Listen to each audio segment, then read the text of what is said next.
പുതിയ ഡിജിറ്റൽ വായ്പാ പദ്ധതിയുമായി അംബാനിയുടെ കമ്പനി രംഗത്ത് വരികയാണ്. വെറും 10 മിനിറ്റിൽ 1 കോടി രൂപ വരെ അക്കൗണ്ടിലെത്താൻ ഇത് സഹായിക്കും. അതും വെറും 9.99% പലിശ മാത്രം. നിബന്ധനകളും ലളിതമാണ്. പുതിയ അംബാനി സേവനത്തെ പറ്റി നന്നായി തന്നെ നമുക്കൊന്ന് മനസ്സിലാക്കാം. ധനകാര്യ മേഖലയിൽ ചുവടുറപ്പിക്കാൻ തീരുമാനിച്ചുകൊണ്ടിരിക്കുകയാണ് മുകേഷ് അംബാനിയുടെയും അദ്ദേഹത്തിന്റെ റിലയൻസ് ജിയോ ഫിനാൻസ് സർവീസും. ഇതിനുള്ള ഏറ്റവും മികച്ച മാർഗം വായ്പകളാണെന്ന് അദ്ദേഹത്തിന് വ്യക്തമായ ധാരണയുമുണ്ട്. വെറും 10 മിനിറ്റിനുള്ളിൽ 1 കോടി രൂപ വരെ ലഭ്യമാക്കുന്ന പുതിയ വായ്പാ പദ്ധതിയാണ് ജിയോ ഫിനാൻസ് ലിമിറ്റഡ് മുന്നോട്ട് വെക്കുന്നത്. ഇപ്പോൾ അതും വെറും 9.99% പലിശയിൽ മാത്രം.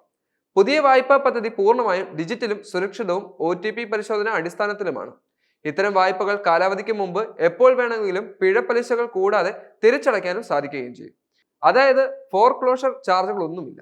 അതേസമയം ഈ വായ്പകൾ എല്ലാവർക്കും ലഭിക്കുമെന്ന് കരുതുകയും ചെയ്തു. അതായത് ഉപഭോക്താക്കൾക്ക് അവരുടെ ഓഹരികളും മ്യൂച്വൽ ഫണ്ടുകളും പണയം വെച്ച് വേണം ഇത്തരം വായ്പകൾ എടുക്കുന്നതിന് വേണ്ടി. ജിയോ ഫിനാൻസ് ആപ്പ് വഴി ഈ വായ്പ കൈകാര്യം ചെയ്യാം. ഉപഭോക്താവിന്റെ വ്യക്തിഗത റിസ്ക് പ്രൊഫൈലിനെ ആശ്രയിച്ച് വായ്പയുടെ പലിശ 9.99% ആരംഭിക്കുകയും ചെയ്യും. പരമാവധി 3 വർഷത്തെ തിരിച്ചടവ് കാലാവധിക്ക് ഉണ്ടാവുകയും ചെയ്യും. ഇത്തരം സെക്യൂരിറ്റികൾക്ക് മേലുള്ള വായ്പ ഉപഭോക്താക്കളെ സംബന്ധിച്ച് നൽകുന്ന നേട്ടം ചെറുതൊന്നുമല്ല. ഉപഭോക്താക്കൾക്ക് അതിവേഗം ഹ്രസ്വകാല ഫണ്ടുകളിലേക്ക് സൗകര്യപ്രദമായ പ്രവേശനം ലഭിക്കുന്നതിനൊപ്പം അവരുടെ ദീർഘകാല നിക്ഷേപ വളർച്ച നിലനിർത്താനും സാധിക്കുന്നുണ്ട്. സാമ്പത്തിക സേവനങ്ങൾക്ക് കൂടുതൽ ആക്സസ് ചെയ്യുന്നതിനും കാര്യക്ഷമവും ഉപഭോക്തൃ കേന്ദ്രീകൃതമാക്കുക എന്ന ലക്ഷ്യവുമാണ് റിലയൻസിന് ഇതിലൂടെ ഉള്ളത്.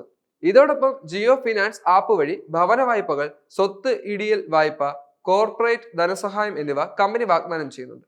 UPI പേയ്മെന്റുകൾ, മണി ട്രാൻസ്ഫറുകൾ, സേവിങ്സ് അക്കൗണ്ടുകൾ, ഡിജിറ്റൽ ഗോൾസ്, ഇൻഷുറൻസ്, നിക്ഷേപ പോർട്ട്ഫോളിയോ ട്രാക്കിംഗ് തുടങ്ങിയ സാമ്പത്തിക സേവനങ്ങളുടെ ഒരു സമഗ്ര സ്യൂട്ട് കൂടിയാണ് ജിയോ ഫിനാൻസ് ആപ്പ് കൈകാര്യം ചെയ്യുന്നത്.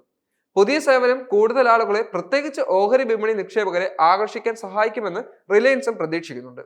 ഓഹരികളും മറ്റും ഈടായി ലഭിക്കുന്നതിൽ റിസ്ക് കുറവായിരിക്കുമെന്നാണ് വിലയിരുത്തപ്പെടുന്നത്. കുറഞ്ഞ പലിശയും നിബന്ധനകളും കൂടുതൽ ഉപഭോക്താക്കളെ ആകർഷിക്കുമെന്ന് വിലയിരുത്തപ്പെടുകയാണ് ഇപ്പോൾ.